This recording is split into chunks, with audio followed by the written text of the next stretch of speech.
Journal entry of Spen, Head of Research at the Spring Court, Volume 346, page 23. He has travelled the world in search of others, other humans, other survivors.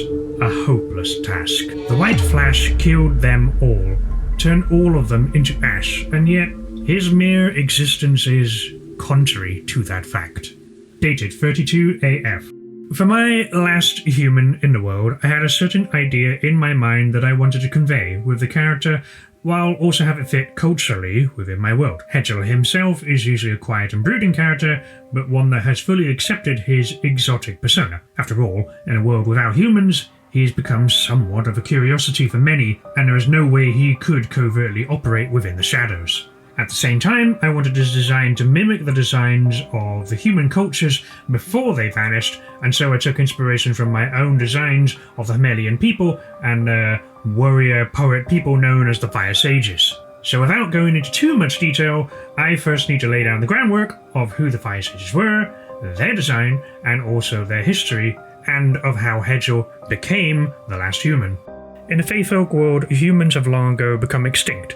This is mostly in large part due to the cataclysmic event known as the White Flash. This event occurred near the end of the Hejelian War and subsequently is the direct cause of its end. The White Flash and Hejelian War are both something that I will be going into further detail in future videos. For now, however, our focus is upon a small pocket of humans that managed to inexplicably survive the White Flash. It is unknown to most how these individuals survived, though there is much debate among the scholars of this world. Regardless, this small pocket of survivors were people that were fleeing the Hejelian War, protected and led by a Fire Sage.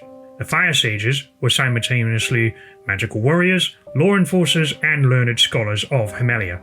The magic they practiced was not literal fire, but instead was symbolic of its true power, that being that the magic's ability was to enhance the natural skills of the magic user, which could be used for many things, such as their everyday chores or even combat. But how does the last human fit into all this? Well, the last human was a young student of the Fire Sage, and simply put, one fateful day, a fire broke out in the main hall, leaving Hejel, the last human, the only survivor. He had been rescued by a non-human friend who was known as Slinky, but unfortunately Slinky was unable to save all of the others. Long after this event, Hejel and Slinky had become active mercenaries for the Faefolk Court, all while searching for other human survivors. Among his travels, he has met many strange and interesting cultures, lands, and people of the different races. Yet he has never found another human like himself. Within his travels, he has picked up a motley crew of daring thieves, capable warriors, and gifted practitioners of magic known as spell singers.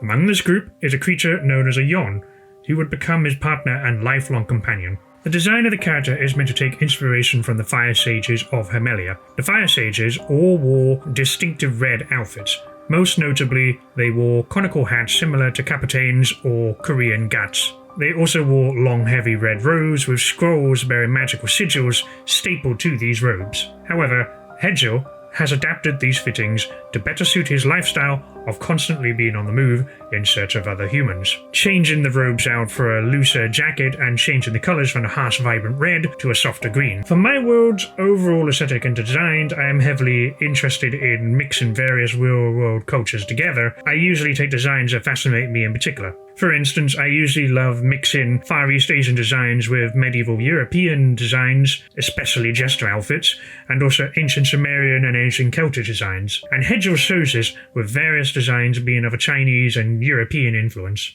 Which, for Hejel in particular, I wanted this to, in a way, try and convey how he is mixing and matching various items of clothing from different cultures and places throughout his travels, but for it to mostly be recognizably influenced by the Fire Sages.